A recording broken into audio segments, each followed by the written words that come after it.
Doctor एके ओझा online class में आप सभी का स्वागत है। एनसीईआरटी की सीरीज बनाई जा रही है class 6 to class 12 for all subject. उसमें अभी हिस्ट्री और इकोनॉमिक्स को बनाया जा रहा है और उसमें भी इकोनॉमिक्स अभी बन रही है। इकोनॉमिक्स यानी इकोनॉमिक्स क्लास 10th की इकोनॉमिक्स, क्लास 10th इकोनॉमिक्स का चैप्टर 3 बन रहा है और इसके पहले के चैप्टर बन चुके हैं और जितने बने हैं सभी का लिंक एक प्लेलिस्ट के रूप में डिस्क्रिप्शन बॉक्स में मिल जाएगा। सभी को आप देखिए तभी आपको समझ में आएगा। और देखिए आज पार्ट 6 बन रहा है और आज अगर आपके पास बुक हो जैसे मेरे पास है तो उसका पेज नंबर 46 आप ओपन कर लीजिएगा। ये देखिए ये जो बुक है इसका जो शीर्षक दिया गया है आर्थिक विकास की समझ, यानी अंडरस्टैंडिंग इकोनॉमिक डेवलपमेंट। सीधी सी बात है, इस किताब को अगर आप सीरियसली गंभीरता से और बहुत ही मनोयोग पूर्वक अध्ययन कीजिएगा, word by word, sentence by sentence, तो इसका लाभ क्या होगा? आपके दिमाग में, आपके मस्तिष्क में आर्थिक विकास की समझ पैदा होगी, यानी कि आप समझ पाएंगे इकोनॉमिक डेवलपमेंट को और आपका कंसेप्ट बनेगा। और किसी भी सब्जेक्ट की स्टडी में कंसेप्ट को तैयार करना बहुत जरूरी होता है, तो उसी चीज को मैं यहाँ सरल तरीके से बताऊंगा। इसलिए आपसे गुजारिश है कि आप इस क्लास को आप ध्यान से देखिए। बहुत लंबा मैं वीडियो नहीं बनाता हूँ। और देखिए मैं पेज संख्या 46 मैं यहाँ पर ओपन कर रहा हूँ और इसमें भी देखिए कि ये जो चैप्टर है वह मुद्रा और साख का है, यानी मनी एंड क्रेडिट का। और आज जो इस मनी एंड क्रेडिट टॉप विषय में जो आज का टॉपिक है वह है वेराइटी ऑफ क्रेडिट अरेंजमेंट। मैं कर रहा हूं कि क्रेडिट अरेंजमेंट यानी कि लोन अरेंजमेंट की जो वेराइटीज है उस पर हम चर्चा करेंगे कि क्या विविध प्रकार के साख प्रबंध होते हैं।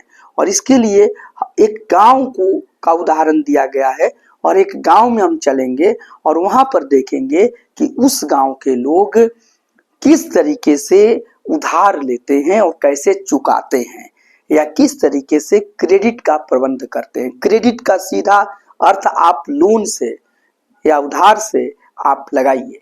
तो यहाँ पर तो अब देखिए रोहित और रंजन ने कक्षा में ऋण की शर्तों के बारे में पढ़ना खत्म किया था। तो रोहित और रंजन स्टूडेंट हैं और वो अपने कक्षा में ऋण की शर्तें यानी टर्म्स ऑफ क्रेडिट को पढ़ लिया था। और ये मैं इस पर वीडियो मैं आपको बना चुका हूँ। इसका पहले वाला वीडियो जो पार्ट 5 है वो टर्म्स ऑफ क्रेडिट ही है, ऋण की शर्तें। तो ऋण की क्या शर्त होती है, यानी उधार या कर्ज की क्या क्या शर्त होती है, और उसको वो लोग समझ चुके थे। वे अपने इलाके में प्रचलित विविध प्रकार के ऋण प्रबंधों यानी क्रेडिट अरेंजमेंट को जानने को उत्सुक थे। कौन लोग उधार देते हैं यानी कौन लोग लोन देते हैं, कर्जदार कौन थे यानी बोरोवर्स कौन थे, हु आर बोरोवर्स, ऋण की शर्तें क्या थी, टर्म्स ऑफ क्रेडिट क्या थे। उन्होंने अपने गांव के कुछ लोगों से बात करने का फैसला किया।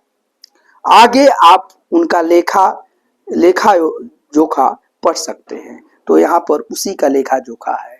अब देखिए घटना है 15 नवंबर 2016 को। हम सीधा उन खेतों में जाते हैं जहां दिन के इस समय अधिकतर किसान और मजदूर काम कर रहे होंगे। खेतों में आलू यानी पोटैटो की फसल यानी क्रॉप लगी हुई है। पहले हम सोनपुर, एक छोटा सा गांव जहां सिंचाई की सुविधाएं मौजूद है, कि एक छोटे किसान श्यामल से मिलते हैं। तो यहाँ पर बात तो बिल्कुल समझ गई कि सोनपुर नामक एक छोटा सा गांव में जा रहे हैं।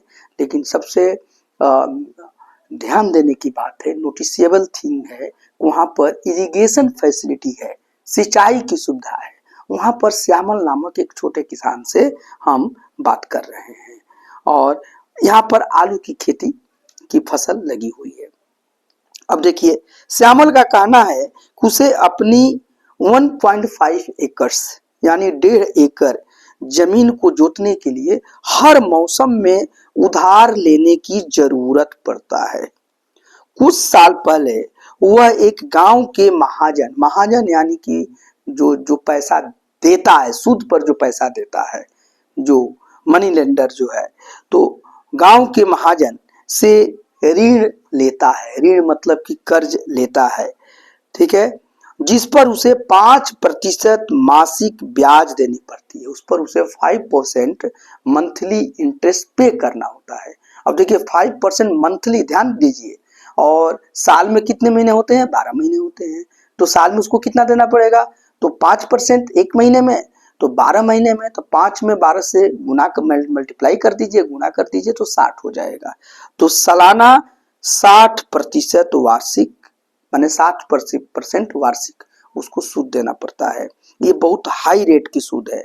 पिछले कुछ वर्षों से श्यामल गांव के कृषि व्यापारी जो आपको एग्रीकल्चर ट्रेडर है से 3% मासिक ब्याज की दर पर ऋण ले रहा है।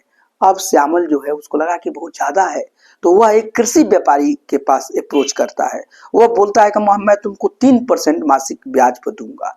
अब 3% मासिक ब्याज भी कोई सस्ता नहीं है, क्योंकि 12 महीने में तो वो कितना हो जाएगा, 12 और 3 से मल्टीप्लाई कीजिएगा, गुना कीजिएगा, तो 36 हो जाएगा। तो 36% ही भी हुआ, ये भी कम नहीं है, लेकिन फिर भी वो 60% से तो कम है, लेकिन अभी जो बैंक की मौजूदा रेट है उससे तो ये कम नहीं है, तो इस पर वो ऋण ले रहा है। अब देखिए, जुताई के मौसम की शुरुआत होने पर व्यापारी ऋण पर कृषि संबंधी आगतें, आगतें मतलब जरूरतें मुहैया कराता है, जिसे फसल तैयार हो जाने पर वापस करना होता है। नहीं, तो कृषि संबंधी जो भी आगतें हैं, यानी खाद है, बीज है, टूल्स है, या जो मशीन है उसकी रिपेयरिंग का जो कॉस्ट है, सब वो देता है। ऋण पर ब्याज के अलावा व्यापारी किसान से वादा लेता है, प्रॉमिस लेता है कि वह अपनी फसल उसी को बेचेगा। अब एक और बात हुआ है कि ऋण तो देता है, लेकिन ऋण उसके पास एक तरह से बंधुआ, किसान बंधुआ हो जाता है, क्योंकि किसान को ये प्रॉमिस करना होता है कि जब फसल आएगा तो किसको देगा, तो उस व्यापारी को ही देगा। इस तरह व्यापारी निश्चिंत है कि ऋण की अदायगी समय से हो जाएगी। अब तो पता है भाई कि फसल के बाद उसकी ऋण मिल जाएगा, ठीक है ना, और फसल भी उसी को बेचेगा। फसल की कीमत फसल कटते समय कम होती है, इसलिए वह किसानों से कम कीमत पर फसल खरीद कर बाद में कीमत बढ़ने पर बेचकर भारी मुनाफा कमाता है। अब व्यापारी क्या करता है भैया कि जब फसल होता है तो उस समय फसल की कीमत कम होती है। यही तो हमारे देश के किसानों की बहुत बड़ी समस्या है कि उनको अपनी मेहनत की हुई फसल को बहुत ही सस्ते कीमत पर बेचना पड़ता है। उस समय उसका कीमत डाउन गिर जाता है, क्योंकि जब आपूर्ति ज्यादा हो जाएगी तो मांग जो है, मतलब जो उसका कीमत जो है वो घट जाएगा, तो सस्ते पर बेचना होता है। और व्यापारी क्या करता है कि उसको रोक लेता है, जब महंगा होता है तब बेचता है, तो व्यापारी भारी मुनाफा कमाता है। व्यापारी को उस समय फसल खरीदने से मुनाफा होता है, वह फसल सस्ते में खरीद कर बाद में कीमत बढ़ने पर बेचता है। ये तो बात आपको समझ में आ गई। अब दूसरी पाई है, अब हम अरुण से मिलते हैं। अरुण भी एक व्यक्ति है जो एक किसान मजदूर से काम का निरीक्षण कर रहा है। अरुण के पास जाते हैं। अरुण क्या करता है, वो भी खेती कर रहा है और अपने खेतों में मजदूरों को लगाया है। तो जो मजदूर खेत में काम करते हैं वो किसान मजदूर कहलाते हैं, और उनका वो निरीक्षण कर रहा है कि भैया वो ठीक से काम कर रहे हैं नहीं कर रहे हैं। अरुण के पास 7 एकड़ जमीन है। अरुण के पास कितना है? 7 एकड़। यानी कि देख लीजिए, श्यामल के पास 1.5 एकड़ जमीन था, अरुण के पास 7 एकड़ है। तो इन कंपैरिजन में क्या लग रहा है कि अरुण की जो फाइनेंशियल कंडीशन है वह श्यामल से अच्छी होगी, क्योंकि वो ज्यादा जमीन का उसके पास है, जिसे खेती के लिए बैंक से ऋण मिला है। अब और अच्छा, अरुण सोनपुर के उन कुछ लोगों में से है जिसे खेती के लिए बैंक से ऋण मिला है, और ये सोनपुर की कहानी है। तो सोनपुर में कुछ ऐसे लोग हैं जो बैंक से खेती के लिए कर्ज ले रहे हैं, लोन ले रहे हैं, अरुण भी उनमें से एक है, उसके पास 7 एकड़ जमीन है और बैंक से लोन लिया है। इस ऋण पर वार्षिक ब्याज दर 8.5% है और उसे अगले 3 वर्षों में कभी भी लौटाया जा सकता है। देखिए कितना सहूलियत है बैंक से लेने में, कि अरुण बैंक से 8.5% सालाना वार्षिक एनुअल पर वह ऋण लिया है और 3 वर्ष में कभी भी लौटा सकता है। तो उसकी टर्म्स एंड कंडीशन बहुत रिलैक्स हो गई अरुण की। और उनकी योजना है कि फसल तैयार होने पर अपनी उपज का कुछ हिस्सा बेचकर इस ऋण की अदायगी कर देगा। और उन्होंने यह प्लान बनाया है कि जब फसल तैयार हो जाएगी तो उसका एक हिस्सा बेचेगा। क्यों बेचेगा? कि जो वो लोन लिया है बैंक से, जो कर्ज लिया है 8.5% सालाना पर, उसे चुका देगा और वह बाकी आलू की फसल को शीत भंडार गृह यानी कोल्ड स्टोरेज में रखकर बैंक से इसके बदले नया ऋण लेने के लिए दरख्वास्त देना चाहता है। तो ठीक है, अरुण इसमें समझदारी से काम कर रहा है और वो थोड़ा सा 7 एकड़ जमीन का उसके पास है भी। तो अरुण क्या करता है कि अपने जो कुछ हिस्सा तो अब बेचेगा फसल का, क्योंकि उससे अपना ऋण चुका देगा। अब बाकी को वह कोल्ड स्टोरेज जो होते हैं यानी शीत भंडार गृह होते हैं जहाँ की फसल खराब नहीं होता है, वहां वो रख देंगे। ठीक है, और फिर वो उसके बदले में नया ऋण लेने का एप्लीकेशन बैंक को देगा। बैंक उन किसानों को ऐसी सुविधा देने के लिए तैयार है जो पहले भी खेती के लिए उससे ऋण ले चुके हैं। और उनको पता है कि भैया बैंक जो है वैसे किसानों को फिर दोबारा ऋण देगा जो पहले ऋण लिया हुआ है। तो ये बहुत अच्छी बात है और अरुण इस फायदे का लाभ उठा रहा है। यहाँ पर आपके मन में ये समझ पैदा की जा रही है कि क्या होता है जब गांव के मनी लेंडर से आप पैसा लेते हैं, उधार लेते हैं, तो वो आपको 60% सालाना पर पैसा दे रहा है। बहुत महंगा पड़ता है, आप कर्ज में डूब जाते हैं, आप डेब्ट ट्रैप कर्ज के जाल में फंस जाते हैं। फिर एक केस में आप देखा कि एक जो कृषि व्यापारी है उससे ऋण लिया गया, लेकिन वो भी 36% सालाना पर दिया। वो भी तो कर्ज जाल ही है, डेब्ट ट्रैप में फंसने की बात हुई। लेकिन एक बैंक हुआ जो 8.5% सालाना पर ही दे रहा है और 3 साल में पैसे को लौटाना है। तो ये एक सुविधा की बात हो गई। साथ ही साथ आप उससे कर्ज लिए हुए फिर दोबारा भी जाएंगे तो आपको कर्ज दे देगा, तो ये सुविधा हो गई। तो आपका तो ये क्रेडिट अरेंजमेंट की यानी ऋण प्रबंध की व्यवस्था आपके मन में समझ में आ रही होगी। अब आगे भी एक केस देखिए। रमा निकट के खेत में कृषि मजदूर के रूप में काम करती है। साल में कई महीने रमा के पास कोई काम नहीं होता, उसे अपने रोजमर्रा के खर्चे के लिए कर्ज लेना पड़ता है। देखिए रमा जो है वो खेत में कृषि मजदूर के रूप में काम करती है। कृषि मजदूर का यही बात है कि कृषि मजदूर जो होते हैं उन्हें मौसम में ही, सीजन में ही उन्हें काम मिलता है। जब फसल की जुताई होती है, कटाई होती है, बुआई होती है, तभी उनको काम मिलता है। ये सब जब काम नहीं रहता है तो उन्हें कोई काम पर नहीं लेता है, तो उन्हें बैठना पड़ता है। रमा के साथ भी यही कंडीशन है। और क्या हुआ, और अब होता क्या है कि जब वो कोई काम पर नहीं होती है रमा, तो अपने जो रोजमर्रा का खर्च है, डेली का जो खर्च है, उसके लिए भी उसे कर्ज यानी लोन लेना पड़ता है, उधार लेना पड़ता है। अचानक बीमार पड़ने पर या परिवार में किसी समारोह पर खर्च करने के लिए भी उसे कर्ज लेना पड़ता है। अचानक अगर रमा बीमार पड़ जाए या ऐसे कृषि मजदूर बीमार पड़ जाए या कहीं शादी ब्याह हो जाए, कोई खुशी का भी समारोह आ जाए, तो उसमें भी जाने में कुछ खर्चा लगता है भाई, न्योता होता ले जाना होता है, तो उस सब में भी उसे कर्ज से लेकर ही करना पड़ता है उस काम को। रमा कर्ज के लिए अपने मालिक पर, जो सोनपुर का मध्य वर्गीय भूस्वामी है, आश्रित है। और रमा को कर्ज कौन देता है? तो एक वहां का मालिक जो है वो मध्य वर्गीय मिडिल क्लास का लैंड ओनर है, उस पर वो आश्रित है। भूस्वामी उसे 5% मासिक ब्याज पर ऋण देता है। भूस्वामी उसे 5% मासिक ब्याज पर ऋण देता है, यानी 60% सालाना पर उसे कर्ज देता है। रमा उस कर्ज को भूस्वामी के यहाँ काम करके वापस करती है। अब रमा कर्ज ले लेती है, उसके पास वापस कैसे करेगी? तो इसके लिए भूस्वामी के यहाँ वह बंधुआ मजदूर के रूप में काम करती है, ठीक है ना। और एक तरह से वो उसके यहाँ नौकरानी बन के रह गई है और बंधक के रूप में उसके यहाँ काम करती है। अधिकांशतया रमा को नया ऋण लेना पड़ता है, जबकि वह पुराना ऋण लौटा भी नहीं पाती। और रमा क्या करती है, हमेशा उसको जब भी कोई जरूरत होती है तो कर्ज ही लेना पड़ता है। अब पुराना जो कर्ज होता है उसके पास पैसा ही नहीं होता है कि लौटा पाए। ये रमा की त्रासदी है, ट्रेजेडी भरी कहानी है, दुख भरी कहानी है। वर्तमान में उसे भूस्वामी को 5,000 रुपये देने हैं। अब ऐसे करते करते भूस्वामी का 5,000 रुपया रमा के पास हो गया है। एक कृषि मजदूर जो है उसके पास 5,000 का उधार लोन, उस पर तो लगता है कि पहाड़ उसके सर पर बोझ है।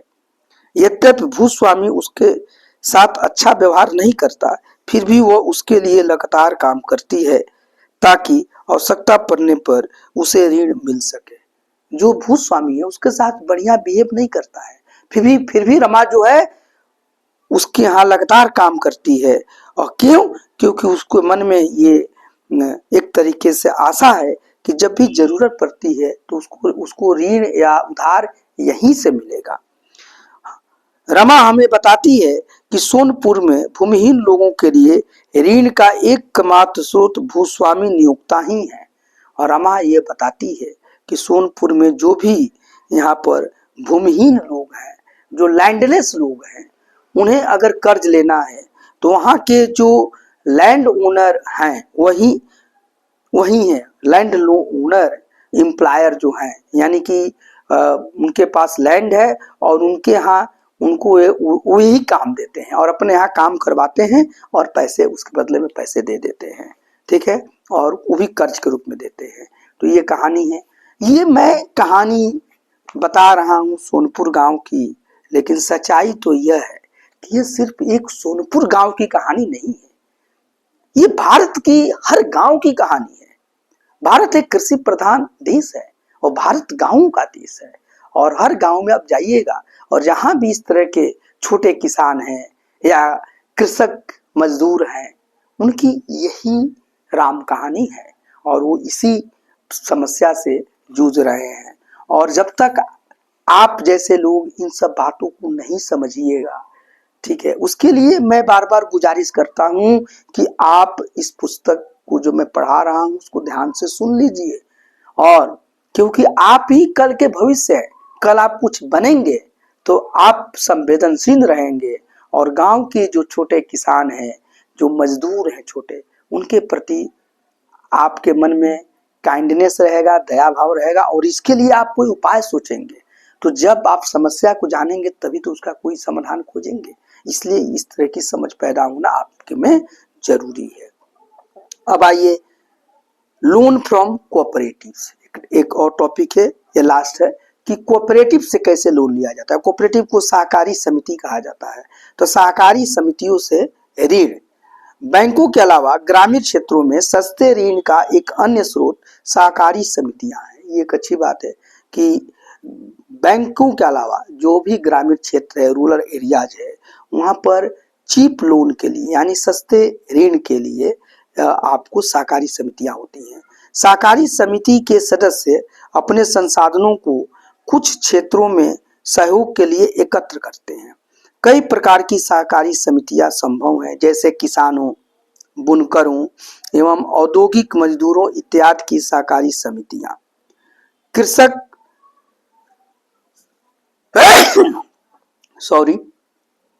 कृषक सहकारी समिति सोनपुर के नजदीक एक गांव में काम करती है। इसमें 2300 किसान सदस्य हैं। यह अपने सदस्यों से जमा प्राप्त करती है। इस जमा पूंजी को ऋणाधार मानते हुए यानी कोलेटरल मानते हुए या सिक्योरिटी मानते हुए इस सहकारी समिति ने बैंक से बड़ा ऋण प्राप्त किया है। इस पूंजी का इस्तेमाल सदस्यों को कर्ज देने के लिए किया जाता है।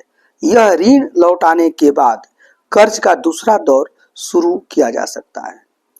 किसान कृषक सहकारी समिति कृषि उपकरण खरीदने, खेती तथा कृषि व्यापार करने, मछली पकड़ने, घर बनाने और अन्य विभिन्न प्रकार के खर्चों के लिए ऋण मुहैया कराती हैं। तो ये बहुत अच्छा है सहकारी समिति से, और ये ग्रामीण क्षेत्रों में होता है। यहाँ से सस्ते स्तर पर ऋण प्राप्त किया जा सकता है। तो यहाँ इस सब की समझ आपको हो गई है। और अभी तक आप डॉक्टर ए.के. ओझा यूट्यूब चैनल को सब्सक्राइब नहीं किए हैं तो कर लीजिए, और ये आपके लिए बहुत काम का है, क्योंकि हाँ, इसमें मैं बहुत सरल तरीके से समझाने का प्रयास करता हूँ। आप इसे अपने दोस्तों को शेयर भी कीजिए ताकि वो भी लाभान्वित हो, बेनिफिटेड हो। और आप कमेंट भी कीजिए, मैं कमेंट को पढ़ता हूँ। और आप लाइक भी कीजिए, क्योंकि मुझे विश्वास है कि आपको अच्छा लगता होगा। तो आप कीजिए, और अगले लेक्चर का वीडियो का आप इंतजार कीजिए, बहुत आपको तुरंत मिलेगा। और उसमें हम भारत में औपचारिक क्षेत्रक में साख की बात करेंगे कि यहाँ पर जो क्रेडिट है उसके फॉर्मर सेक्टर की हम चर्चा यहाँ पर अगला टॉपिक में करेंगे, और बहुत इंपॉर्टेंट है। और ये भी है, और सभी का ये जितना हम पढ़ा रहे हैं उसका लिंक एक प्लेलिस्ट के रूप में आपको डिस्क्रिप्शन बॉक्स में मिल जाएगा, क्योंकि सभी वीडियो को देखना बहुत आपके लिए जरूरी है। और ये तो क्लास 10th की इकोनॉमिक्स की किताब है, तो क्लास 10th के बच्चों के लिए तो बहुत उपयोगी है, उनका बोर्ड एग्जाम भी आया हुआ है। लेकिन साथ ही साथ जो बच्चे कॉम्पिटिटिव एग्जामिनेशन की प्रतियोगी परीक्षाओं की तैयारी कर रहे हैं, चाहे वो सिविल सर्विसेज हो, यानी आईएएस पीसीएस का एग्जाम हो, या एसएससी बैंक रेलवे की एग्जाम हो, या टीचर्स के एग्जाम हो, या आपको कोई भी क्लर्क स्टैंडर्ड का एग्जाम हो, हर एग्जामिनेशन में क्वेश्चंस पूछे जाते हैं जीके या जनरल स्टडी के अंतर्गत। तो वहाँ ये कंसेप्ट आपको काम करेगा, और बहुत सारे इसमें आपको डिटेल्स में मिलेंगे। और सभी वीडियो को देखिए, हिस्ट्री का भी बना हुआ है, उस वीडियो को भी देखिए। सभी का लिंक मैं प्लेलिस्ट में के रूप में डिस्क्रिप्शन बॉक्स में हर बार देता हूँ, और आप सबको देखिए। मैं धर्म, कला, संस्कृति से बहुत क्वेश्चन पूछे जाते हैं, उस पर भी मैं वीडियो बनाया हूँ, तो उसको भी आप देखिए। और लगातार आप डॉक्टर ए.के. ओझा यूट्यूब चैनल के साथ बने रहिए। आपका दिन शुभ हो। Thank you.